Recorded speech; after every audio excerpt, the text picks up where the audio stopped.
नमस्कार दोस्तों, स्वागत है आप लोगों का आपके अपने YouTube channel PMS IQ study में। दोस्तों, आज की एक और वीडियो हम लेकर आ गए हैं रेलवे ग्रुप डी में पूछे गए अति महत्वपूर्ण सामान्य ज्ञान व सामान्य विज्ञान के प्रश्नों का। दोस्तों, सभी प्रश्न बहुत महत्वपूर्ण होने वाले हैं। आगामी रेलवे ग्रुप डी के एग्जाम के पॉइंट ऑफ व्यू से सभी प्रश्न सिलेक्टिवली हैं, एग्जाम ओरिएंटेड हैं। तो आप लोगों से एक रिक्वेस्ट करूंगा कि आप लोग इस वीडियो को अंत तक जरूर देखें, सभी प्रश्नों को अच्छे से समझें।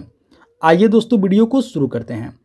पहला प्रश्न है, तीसरा बौद्ध परिषद का आयोजन कहाँ किया गया था? दोस्तों, तीसरा बौद्ध परिषद का आयोजन पाटलिपुत्र में किया गया था।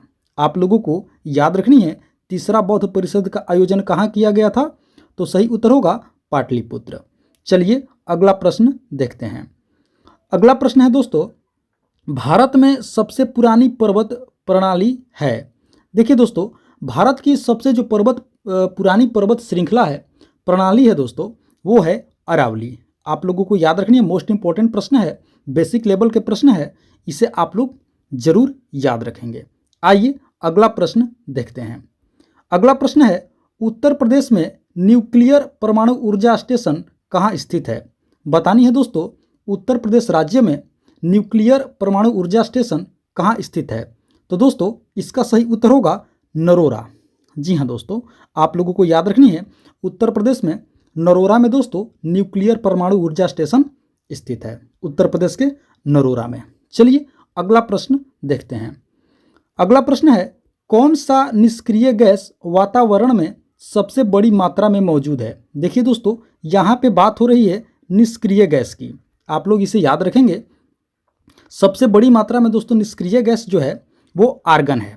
आप लोगों को याद रखनी है, आर्गन जो है दोस्तों निष्क्रिय गैस है जो वातावरण में सबसे बड़ी मात्रा में मौजूद है। आइए अगला प्रश्न देखते हैं। अगला प्रश्न है, हृदय से बाहर जाने वाली नलिकाओं यानी कि वेसल्स को क्या कहा जाता है? मोस्ट इंपॉर्टेंट प्रश्न है दोस्तों, इसे आप लोग स्टार मार्क जरूर कर लेंगे। मोस्ट इंपॉर्टेंट है, बहुत ही महत्वपूर्ण है। हृदय से बाहर जाने वाली नलिकाओं यानी कि वेसल्स को क्या कहा जाता है? तो इसका सही उत्तर होगा धमनी। जी हाँ दोस्तों, आप लोगों को याद रखनी है, हृदय से बाहर जाने वाली नलिकाओं को, वेसल्स को क्या कहा जाता है? तो सही उत्तर होगा दोस्तों धमनी। आइए अगला प्रश्न देखते हैं। अगला प्रश्न है दोस्तों, दाब का एसआई इकाई है। बतानी है दोस्तों कि दाब का एसआई मात्रक क्या होता है, एसआई इकाई क्या होती है? तो इसका दोस्तों सही उत्तर क्या हो जाएगा? पास्कल। आप लोगों को याद रखनी है, दाब का एसआई मात्रक या एसआई इकाई क्या होती है दोस्तों? तो वो पास्कल। आप लोगों को याद रखनी है। चलिए अगला प्रश्न देखते हैं। अगला प्रश्न है दोस्तों, निम्न में से कौन सा रॉकेट प्रक्षेपित करने के लिए ईंधन में इस्तेमाल किया जाता है? देखिए दोस्तों, बहुत ही महत्वपूर्ण प्रश्न है, मोस्ट इंपॉर्टेंट प्रश्न है। बतानी है कि निम्नलिखित में से कौन सा रॉकेट प्रक्षेपित करने के लिए ईंधन के रूप में दोस्तों इस्तेमाल किया जाता है? तो इसका सही उत्तर होगा दोस्तों हाइड्रोजन। जी हाँ दोस्तों, आप लोग इसे याद करेंगे, स्टार मार्क कर लेंगे। हाइड्रोजन दोस्तों, इसे रॉकेट को प्रक्षेपित करने के लिए ईंधन के रूप में इस्तेमाल की जाती है। हाइड्रोजन किसी भी रॉकेट को प्रक्षेपित करने के लिए। चलिए अगला प्रश्न देखते हैं। अगला प्रश्न है दोस्तों, डिएगो गार्सिया द्वीप कहाँ है? तो दोस्तों इसका सही उत्तर होगा हिंद महासागर में। जी हाँ दोस्तों, आप लोगों को याद रखनी है, डिएगो गार्सिया द्वीप कहाँ स्थित है? तो सही उत्तर होगा हिंद महासागर में। आइए अगला प्रश्न देखते हैं। अगला प्रश्न है दोस्तों, इलेक्ट्रिक पावर की इकाई निम्नलिखित में से कौन सा है? देखिए दोस्तों, बहुत ही महत्वपूर्ण प्रश्न है। बतानी है कि इलेक्ट्रिक पावर की इकाई निम्नलिखित में से कौन सा है? तो दोस्तों इसका सही उत्तर होगा वाट। जी हाँ दोस्तों, आप लोगों को याद रखनी है, इलेक्ट्रिक पावर की दोस्तों इकाई क्या होती है? तो वाट होती है। आप लोगों को याद रखनी है। चलिए अगला प्रश्न देखते हैं। अगला प्रश्न है, ठोस वसा में तेल के रूपांतरण को क्या कहा जाता है? बहुत ही महत्वपूर्ण प्रश्न है दोस्तों, रेलवे ग्रुप डी एग्जाम में बार बार रिपीट होने वाले प्रश्न है। बतानी है कि ठोस वसा में तेल के रूपांतरण को क्या कहा जाता है? तो इसका सही उत्तर होगा दोस्तों हाइड्रोजनेशन। जी हाँ दोस्तों, इसे आप लोग याद रखेंगे, ठोस वसा में तेल के रूपांतरण को क्या कहा जाता है? तो क्या इसका सही उत्तर हो जाएगा दोस्तों ऑप्शन सी हाइड्रोजनेशन। चलिए अगला प्रश्न देखते हैं। अगला प्रश्न है दोस्तों, कौन सी चीनी यात्री हर्षवर्धन के समय दोस्तों भारत की यात्रा की? दोस्तों बतानी है कि कौन सी चीनी यात्री हर्षवर्धन के समय के दौरान भारत की दोस्तों यात्रा की थी? तो सही उत्तर होगा हेनसांग। जी हाँ दोस्तों, आप लोगों को याद रखनी है, हेनसांग जो है दोस्तों चीनी यात्री, ये हर्षवर्धन के समय के दौरान भारत की यात्रा की थी। आप लोगों को याद रखनी है। आइए अगला प्रश्न देखते हैं। अगला प्रश्न है, स्वराज पार्टी की स्थापना किसने की? बहुत महत्वपूर्ण प्रश्न है दोस्तों, इसे भी आप लोग स्टार मार्क कर लेंगे। बतानी है कि स्वराज पार्टी की स्थापना किसने की थी? तो दोस्तों इसका सही उत्तर होगा CR दास व मोतीलाल नेहरू। जी हाँ दोस्तों, स्वराज पार्टी की स्थापना CR दास व मोतीलाल नेहरू ने दोस्तों इस पार्टी की स्थापना की थी। दोस्तों आप लोगों को याद रखनी है। चलिए अगला प्रश्न देखते हैं। अगला प्रश्न है दोस्तों, खून है। देखिए दोस्तों, बतानी है कि खून कैसा होता है? तो दोस्तों इसका सही क्या उत्तर हो जाएगा? इसका सही उत्तर होगा क्षारीय। जी हाँ दोस्तों, आप लोगों को याद रखनी है खून क्या है? तो दोस्तों खून क्षारीय होता है। आप लोग इसे जरूर याद रखेंगे। चलिए दोस्तों, आप लोग कमेंट करके बताइए कि खून का pH मान कितना होता है। आप लोग हमें इसका जवाब कमेंट करके जरूर बताएंगे, खून का pH मान यानी कि रक्त का pH मान कितना होता है। चलिए दोस्तों अगला प्रश्न देखते हैं। अगला प्रश्न है, हवा की गति किसमें मापा जाता है? हवा की गति किससे मापा जाता है? बहुत ही महत्वपूर्ण प्रश्न है दोस्तों। बतानी है कि हवा की गति किससे मापा जाता है? तो सही उत्तर होगा ओनिमोमीटर। जी हाँ दोस्तों, आप लोगों को याद रखनी है हवा की गति किसमें मापा जाता है, तो किससे मापा जाता है? तो सही उत्तर होगा ओनिमोमीटर। आप लोगों को याद रखनी है। चलिए अगला प्रश्न देखते हैं। अगला प्रश्न है दोस्तों, पंपास चारागाह कहाँ पाया जाता है? बहुत महत्वपूर्ण प्रश्न है दोस्तों, यह भी काफ़ी रिपीट होने वाला प्रश्न है। हमेशा दोस्तों रेलवे एग्जाम में रिपीट होते रहता है। प्रश्न है, पंपास चारागाह कहाँ पाया जाता है? तो सही उत्तर होगा दक्षिण अमेरिका में। जी हाँ दोस्तों, ऑप्शन सी सही हो जाएगा, दक्षिण अमेरिका। पंपास चारागाह दक्षिण अमेरिका में पाया जाता है। आप लोगों को याद रखनी है। चलिए अगला प्रश्न देखते हैं। अगला प्रश्न है दोस्तों, सतह से सतह पर मार करने वाली मिसाइल निम्नलिखित में से कौन सी है? देखिए दोस्तों, बतानी है कि सतह से सतह पर मार करने वाली मिसाइल निम्नलिखित में से कौन सी है? तो सही उत्तर होगा दोस्तों पृथ्वी। जी हाँ दोस्तों, आप लोगों को याद रखनी है पृथ्वी जो मिसाइल है वो सतह से सतह पर दोस्तों क्या करती है? वार करती है। आप लोगों को याद रखनी है पृथ्वी। आइए अगला प्रश्न देखते हैं। अगला प्रश्न है दोस्तों, सौर प्रणाली का कौन सा ग्रह लाल ग्रह के रूप में जाना जाता है? यह भी दोस्तों बहुत महत्वपूर्ण प्रश्न है, बेसिक लेवल के प्रश्न है। इसे भी आप लोगों को जरूर याद रखनी चाहिए। लाल ग्रह के रूप में किसे जाना जाता है? कौन से ग्रह को जाना जाता है? तो सही उत्तर होगा ऑप्शन डी, मंगल। जी हाँ दोस्तों, मंगल ग्रह को लाल ग्रह के रूप में भी जाना जाता है। लाल ग्रह भी मंगल ग्रह को कहा जाता है। आइए अगला प्रश्न देखते हैं। अगला प्रश्न है दोस्तों, वर्तमान में भारत में सबसे लंबा रेलवे प्लेटफॉर्म है। बतानी है दोस्तों कि वर्तमान समय में भारत में सबसे लंबा रेलवे प्लेटफॉर्म कहाँ है? तो सही उत्तर होगा गोरखपुर। जी हाँ दोस्तों, आप लोगों को याद रखनी है वर्तमान में भारत का सबसे लंबा रेलवे प्लेटफॉर्म कहाँ है? तो गोरखपुर में है दोस्तों। आप लोगों को याद रखनी है। आइए अगला प्रश्न देखते हैं।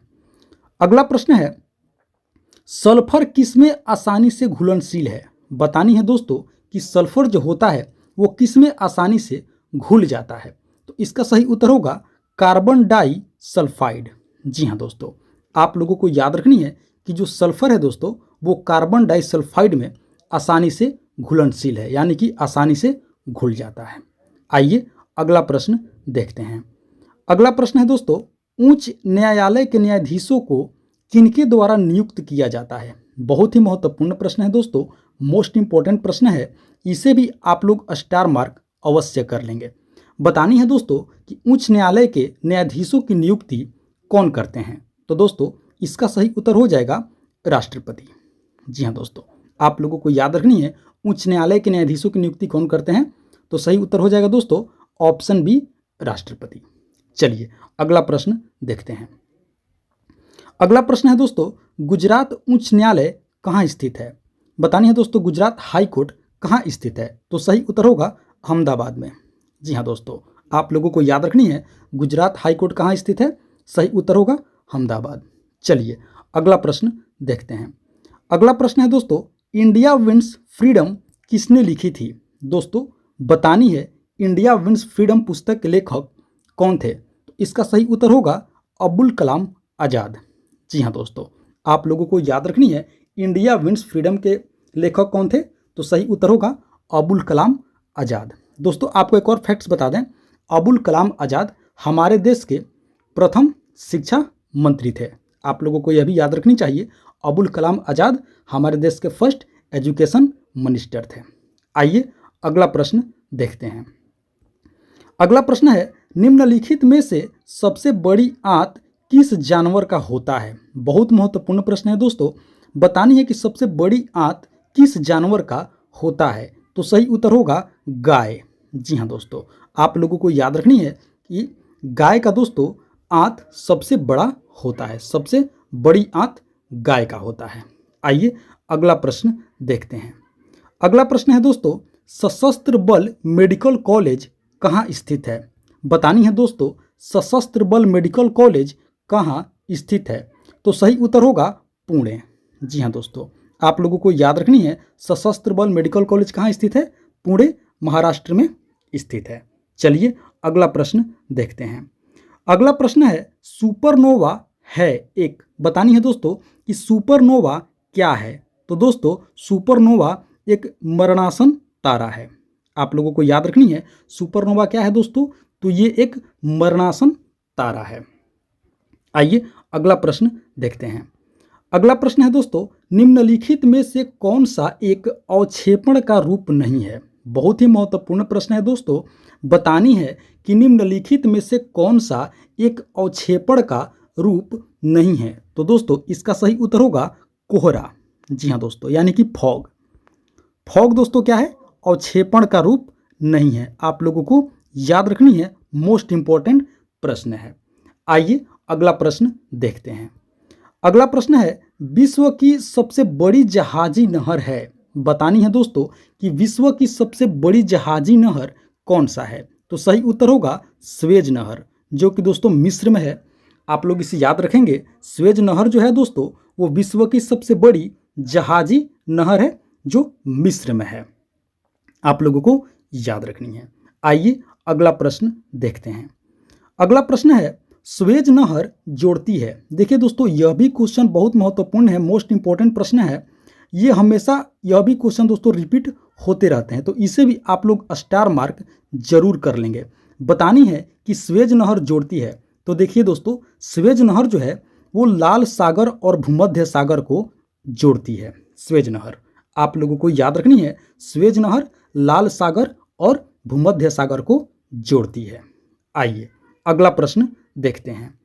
अगला प्रश्न है, निम्न में से कौन सी नदी बंगाल के शोक नदी के नाम से जानी जाती है? मोस्ट इंपॉर्टेंट प्रश्न है दोस्तों, बहुत ही बेसिक लेवल के प्रश्न है।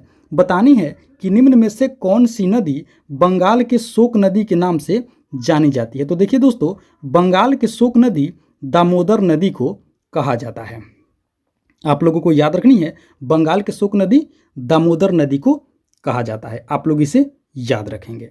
चलिए अगला प्रश्न देखते हैं। अगला प्रश्न है, निम्नलिखित में से किसे बुजुर्गों का सदन भी कहा जाता है? बहुत ही महत्वपूर्ण प्रश्न है दोस्तों, मोस्ट इंपॉर्टेंट प्रश्न है, इसे भी आप लोग स्टार मार्क कर लेंगे। बुजुर्गों का सदन दोस्तों किसे कहा जाता है, तो सही उत्तर होगा राज्यसभा को। जी हाँ दोस्तों, आप लोगों को याद रखनी है कि राज्यसभा को बुजुर्गों का दोस्तों सदन भी कहा जाता है। तो दोस्तों ये थी हमारी आज की रेलवे ग्रुप डी में पूछे गए अति महत्वपूर्ण सामान्य ज्ञान व सामान्य विज्ञान के प्रश्नावली वीडियो। आशा करते हैं दोस्तों आप लोगों ने वीडियो को अंत तक जरूर देखे होंगे, सभी प्रश्नों को अच्छे से समझे होंगे। तो दोस्तों वीडियो को एक लाइक करने के साथ साथ PMS IQ study YouTube channel को सब्सक्राइब कर लें और अपने दोस्तों में भी ज़रूर शेयर कर दें। इसी तरह का एक और मोस्ट इंपॉर्टेंट वीडियो लेकर के दोस्तों हम जल्द ही आप लोगों से मिलेंगे।